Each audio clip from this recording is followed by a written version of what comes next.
সৌমেন এখানে younger brother, Sourav এখানে elder brother. Sourav সৌমেনকে বলতেই পারে যে তুমি কি স্টেশনটা জানো বা চেনো? সামনেই কাকরামিটানগর স্টেশন। সৌমেন হয়তো কোনোদিন ওখানে যায়নি, এবং যাও গিয়েছে তা ওর মা বাবার সঙ্গেই গিয়েছে, একা একা যায়নি। তাহলে সেইভাবে এরকমভাবে কথা বলতে বলতে কথা প্রসঙ্গে কনভারসেশনের মধ্যে সৌরভ জিজ্ঞেস করছে সৌমেনকে, তুমি কি জানো যে স্টেশনটা?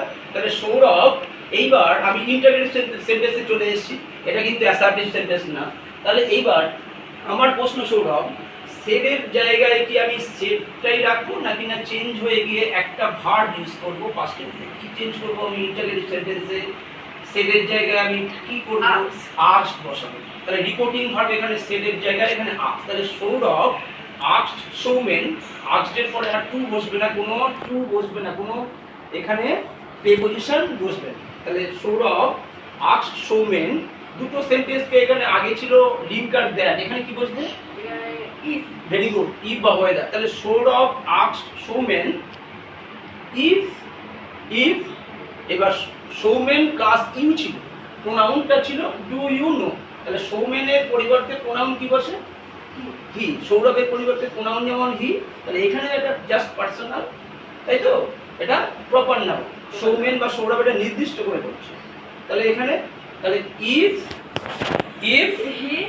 হি, এবার নো প্রেজেন্ট টেন্স ছিল, do you know present indefinite tense, টেন্সটাও তখন চেঞ্জ হয়ে যাবে। তাহলে পাস্ট প্লাস প্রেজেন্ট ইনডিফিনিট সমান কোন tense? Past indefinite, simple past. তাহলে নো এর পাস্ট টেন্স আমরা জানি new, K N E W, not know. So তাহলে আনসারটা কি হলো? তাহলে Sourav asked Showman if he knew the station. If he knew the way to the station. If he knew the way to the station.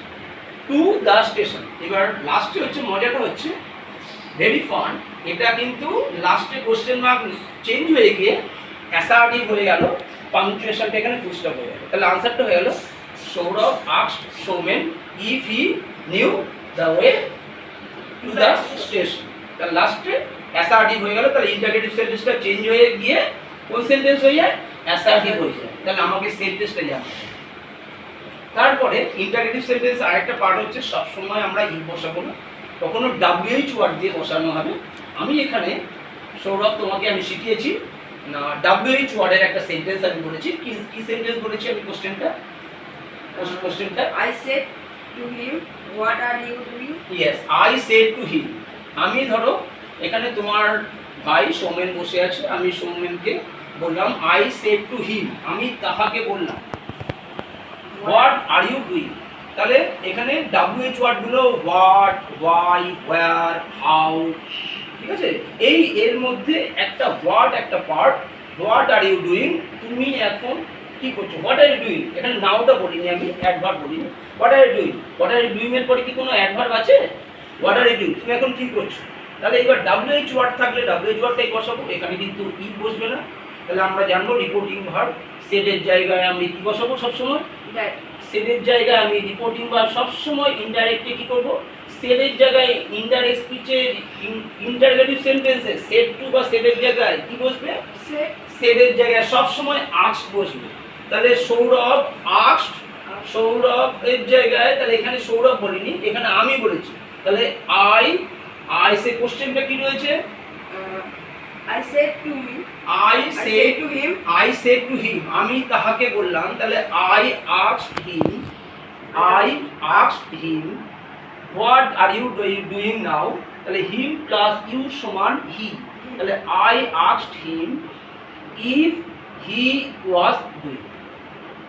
him plus you সমান কি হয়? he হয়।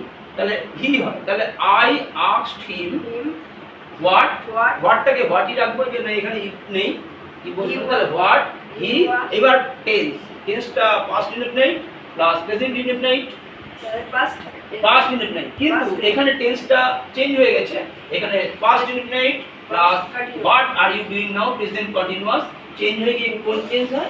Past continuous. Continuous tense মানে it is going on, বাংলায় ঘটমান বর্তমান। তুমি এখন কি করছিলে, তুমি কি করিতেছিলে, what he was doing, what he was doing, be verb অ্যামিজারটা চেঞ্জ হয়ে গিয়ে was were হয়ে যায়, লাস্টে ফুল স্টপ অ্যাসার্টিভ হয়ে গেল। তাহলে এখানে কি শিখলাম এক্সাম্পলে, I said to him, I asked him, reporting বা সেড এর জায়গায় asked, রিপোর্টের স্পিচ ইনভার্টেড কমাসের মধ্যে যেটা আছে ইনভার্টেড কমাস তুলে দিয়ে হোয়াট, ইউটার জায়গায় এখানে WH এর পর সবসময় সাবজেক্ট এখানে চিন্তা হবে, তাহলে সাবজেক্ট এখানে ইউ এর জায়গায় হি হবে।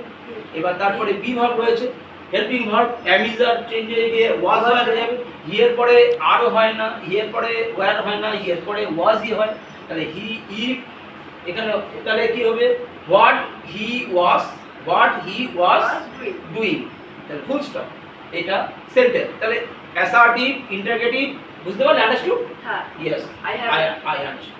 Next sentence and foremost sentence is imperative sentence. Imperative sentence এর লিঙ্ক কার্ড এখানে ইনফিনিটিভ টু হিসেবে আমরা জানবো টু। এখানে কোনো দ্যাটও নেই, এখানে কোনো ইফও নেই, এখানে রয়েছে টু। আর এইবার রিপোর্টিং ভার্ব সেটের জায়গায় আমরা জানবো ইম্পারেটিভ মানে আমাকে জানতে হবে, ইম্পারেটিভ সেন্টেন্স মানে আদেশ, অনুজ্ঞা সূচক। তাহলে কখনো অ্যাডভাইস উপদেশ, কখনো রিকোয়েস্ট অনুরোধ, কখনো অর্ডার আদেশ। তাহলে এমন একটা কমন সেন্টেন্স কি রেখে এখানে তোমাকে আমি কি শিখেছি ইম্পারেটিভ সেন্টেন্সের একটাই সেন্টেন্সের মধ্যে এক্সাম্পল আমি কি শিখেছি, Mother said to me, mother said to me, মা আমাকে বললেন go home at once, at once. Mother said to me go home at once. Mother এখানে আমাকে অর্ডার করছেন বা অ্যাডভাইস করছেন, আমি এখানে অ্যাডভাইস করতে পারি, সেডের জায়গায় আমি অ্যাডভাইস করতে, মাদার অ্যাডভাইস মি আর মাদার অর্ডার্ড মি।